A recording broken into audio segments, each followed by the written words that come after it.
Okay, I'm just out for a little amble, not even a ramble, but just a bit of a stretch of the legs. And I thought with all the storms we've been having lately, I'll do a bit of a story time about the two of the worst storms that I've ever experienced. So find somewhere a bit more sheltered and have a cup of tea and talk about that. All right, catch you in a bit.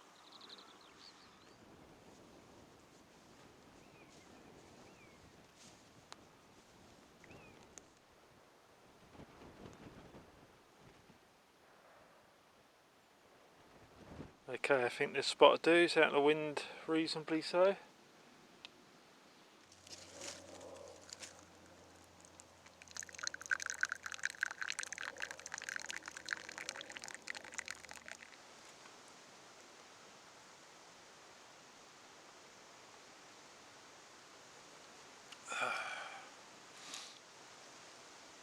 Okay, hopefully this is not too shaky.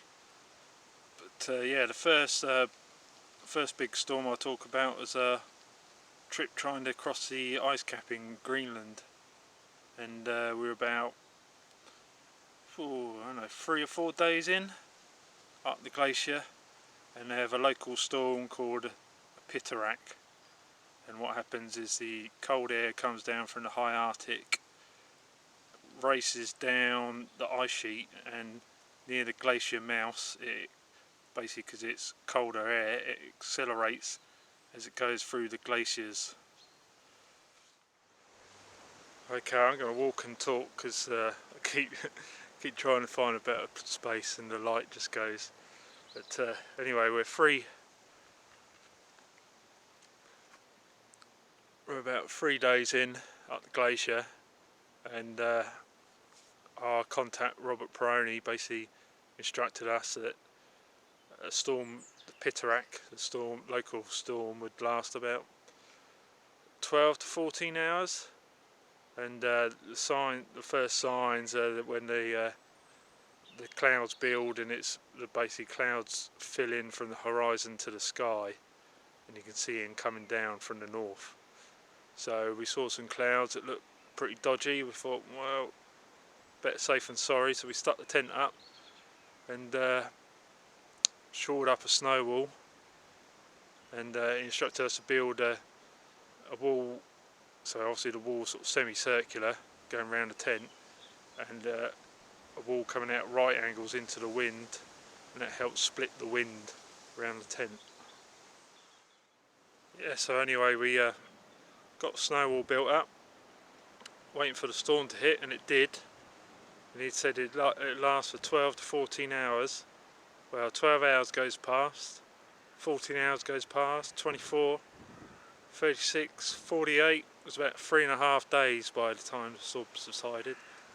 And it's a mixture of terror and boredom because it went on for so long. I mean, the winds were 100 miles an hour plus, no problem. In a lull, we'd get out and dig out the tent because that's getting smaller as the snow builds up around it. And you couldn't go more than 10 paces from the tent and you could barely see it. All the snow blowing around, get on every crevice of clothing. Had everything packed up in case the tent blew away, and if it did, our guide instructed us to basically dig a hole into the ice cap and crawl in, which my friend Anna wasn't very excited about the prospect of that, and neither was I, but she's claustrophobic. I wasn't exactly looking forward to it, but thankfully the tent stayed up.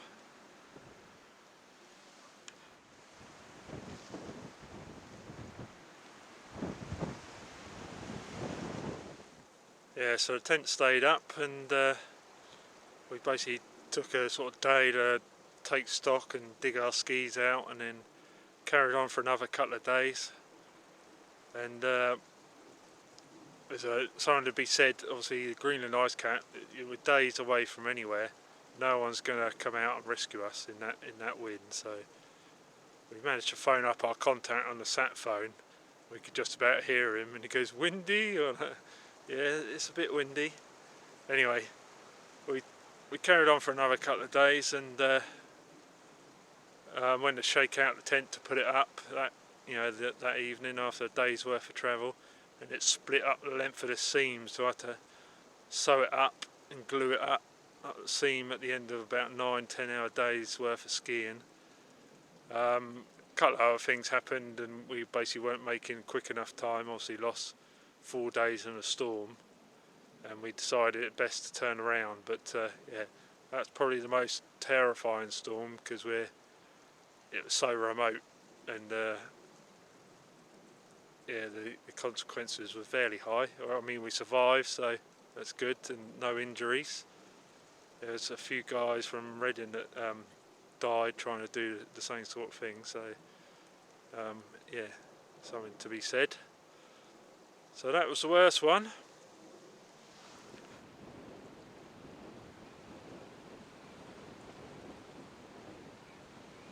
Well, it's nice of someone to dump a shed load of rubbish for the farmer to clear up. Okay, so the second worst storm that I camped in was in the lakes up by Styhead Tarn. We'd just come up from the Mickledore Valley and climbed up Bowfell Buttress. There's a little gully there, and got a bit wet from that. At the top it was all kind of mizzling rain, so it got steadily soaked, so we decided to stop early and stick up the tent at Styhead Tarn. And when we got there, it was all dead calm. Yeah, so anyway, we tipped up early. It was all nice and flat round there, and if you've ever camped there, you know the ground, like literally a couple of inches below the surface, it's just bedrock, so your pegs don't go in very well. And what we had neglected to do also was check the weather forecast. So we just what we didn't know was the impending weather. Yeah, so like I said, we hadn't checked the weather properly, and I don't think we checked the mountain forecast anyway, maybe just a general forecast. Also, where we were camped by Styhead Tarn was slightly further west on the side of the tarn. If you camped further east, you've been a bit more protected by sort of Great End and that bit, but where we were, it was actually funneled through Great Gable and Great End, and it comes through that pass basically where the stretcher box is, so it accelerated. We protected a little bit, you know, but yeah, anyway, basically the full force hit the tent, and we had to keep getting out, put the pegs in, and then one pole snapped at the back, and we managed to keep it up with a trekking pole. And we thought, if we can just keep the tent up till daylight, then it's going to make getting back a lot easier, because obviously visibility and the wind blowing us around was a bit tricky. Yeah, so anyway, we managed to keep the tent up and didn't get any sleep obviously, and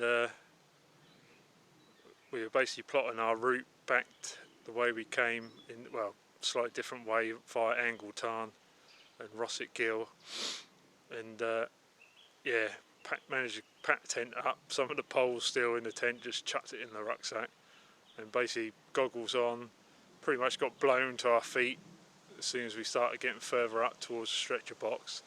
And thankfully, as we turned east, we were protected by a Great End, and we got a bit of respite from the weather.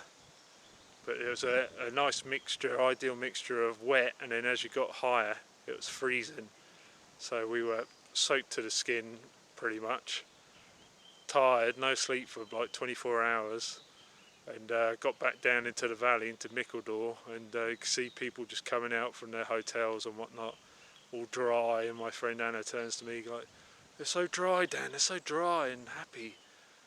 And anyway, so that was probably the second worst storm I've been in. Yeah, totaled my tent. Well, I managed to get it repaired and got new poles, but there's a good tent as well, Hedderberg tent. But you know, if you camp in silly places, these things will happen. But It's just a lesson to always check the forecast and also check the map to see if any features are going to, funnel the wind or something like that. Because obviously the old wind, the prevailing wind's southwesterly there, and that basically comes up the valley in between Great End and Great Gable, and boom, into our tent. So lesson learnt there. Yeah, so I'll get on the rest of my walk now. But yeah, that's the two worst storms I've been in. I've been in a fair few others, but none as quite as terrifying as those two. Greenland obviously being the worst due to the length and the remoteness, and the lakes felt like Greenland but compressed within 24 hours. But so it just goes to show you can get your ass kicked anywhere.